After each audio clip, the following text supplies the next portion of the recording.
Setelah Pilpres, muncul lagi kelompok-kelompok macam gini. Mulai berbicara tentang persatuan berjamaah untuk menegakkan hukum Allah. Kacau memang. Mohon aparat kepolisian, ya lihat nih orang-orangnya. Catat satu persatu mukanya. Kalau saya lihat itu masih kelompok dari Abdul Qadir Hasan Baraza,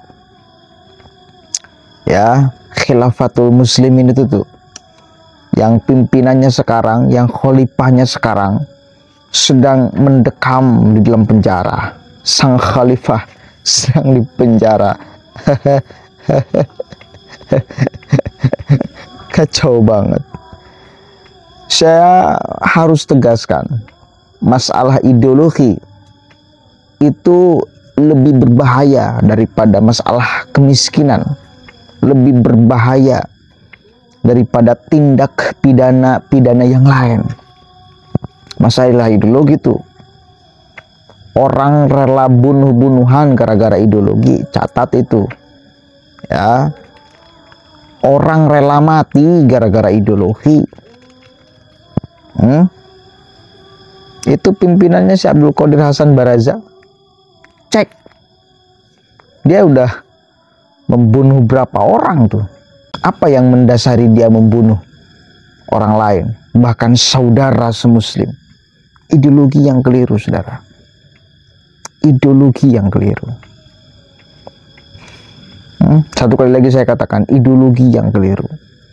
Maka jangan diabaikan, karena ini adalah persoalan yang mesti juga dibereskan. Pak Jokowi itu hanya membubarkan wadahnya, hanya membubarkan bungkusnya. Ideologinya tetap dibiarkan, ideologinya tetap dibiarkan.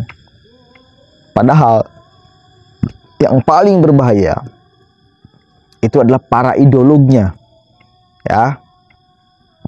Wadahnya ini bisa diganti dengan banyak nama, tapi ideologinya ini nih, sang ideolognya yang meracuni pikiran anak bangsanya ini nih, yang mesti lebih diperhatikan. Itu pun sudah bagian daripada kesuksesan pemerintah sekarang, ya, Pak Jokowi.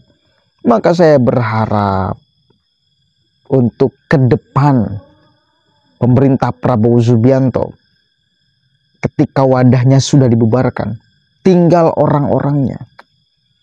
Orang-orangnya harus diwaspadakan. Kalau sudah terlalu ekstrim mendoktrin masyarakat, ciduk, Pak. Tangkap. Jangan dibiarkan. Itu benalu bagi bangsa ini. Nyatakan sebagai ideologi terlarang. HTI itu kan sudah di luar itu sudah dijadikan ideologi terlarang, sama dengan teroris. Nah, di Indonesia masih belum. Pemerintahnya punya keberanian untuk menyatakan hal yang sama. Oke, coba kita dengarkan, coba kita lihat nih orang-orangnya. Masih teriak-teriak nih. Manusia-manusia kurang ajar. Bismillahirrahmanirrahim. Assalamualaikum warahmatullahi wabarakatuh. Kepada seluruh kaum muslimin dimanapun berada, marilah kita bersatu dalam al-jamaah. Karena dengan berjamaah, nilai-nilai Islam dapat terrealisasi secara maksimal dalam amaliyah sehari-hari. Dengan berjamaah terwujud kekuatan dalam perjuangan dan kekompakan umat bagaikan satu jasad yang utuh. Dengan berjamaah pula lah hak-hak umat dapat terpenuhi. Dengan berjamaah peradaban Islam dapat dibangun sebagai rahmat bagi semesta alam. Dengan berjamaah sumber daya alam dan sumber daya manusia dapat terjaga dengan baik.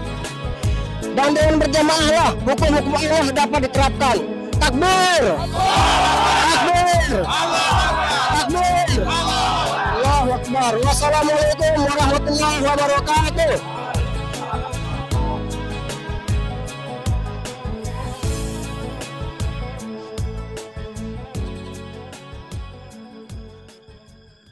Oke.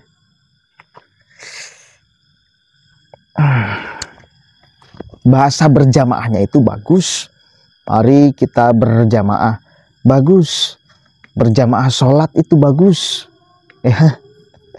Tapi kalau berjamaah di dalam kebatilan, di dalam merongrong ideologi negara, ya, ini bermasalah, kurang ajar namanya, harus dibereskan.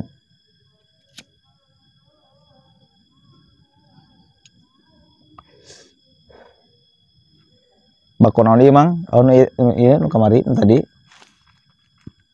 oh mantap.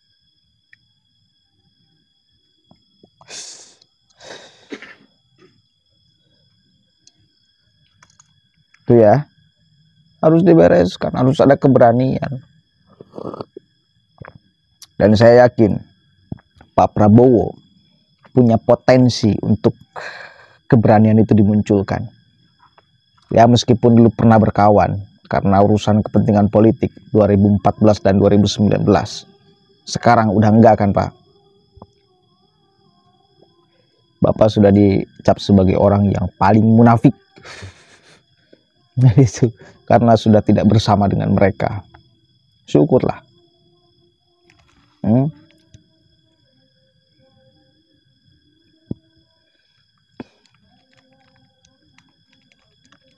Fadly John yang selalu merapat kepada mereka, saya tidak melihat sekarang.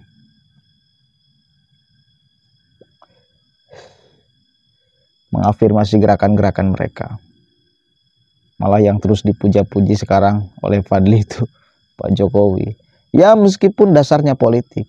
Dulu pun kita anggap lah Fadly John membela habis-habisan kelompok kanan itu gara-gara politik. Tidak ada yang lain selain hanya kepentingan politik. Tidak benar-benar mengadopsi ideologi mereka. Hanya sekedar pura-pura berpihak aja gara-gara urusan kepentingan politik. Tuh. Saya yakin sekali lagi Pak Prabowo dulu merapat ke mereka urusannya politik, bukan karena sama punya ideologinya. Makanya ketika sekarang Bapak sudah tidak punya kepentingan politik kepada mereka, dan harus diterangkan bahwa ideologi mereka itu kurang ajar, biadab, bangsat di Republik ini, maka harus ada ketegasan. Mereka benalu, Pak. Mereka benalu. Meracuni pikiran anak bangsa, ucapan-ucapannya, ajakan-ajakannya. Nggak bisa dibuat, nggak bisa dibiarkan. Jangan dibiarkan, Pak. Jangan dibiarkan. Sayang pada masyarakat Indonesia. Terus dicekoki pikiran-pikiran, ideologi-ideologi sampah di Republik ini.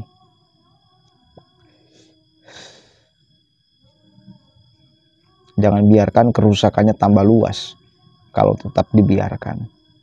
Ya, satu kali lagi, permasalahan ideologi ini bisa lebih akan berbahaya daripada kemiskinan, ketimpangan sosial dan lain sebagainya. Dengan miskin orang mungkin bisa berani membunuh, cuma nggak bakalan banyak membunuh, cuma gara-gara ideologi.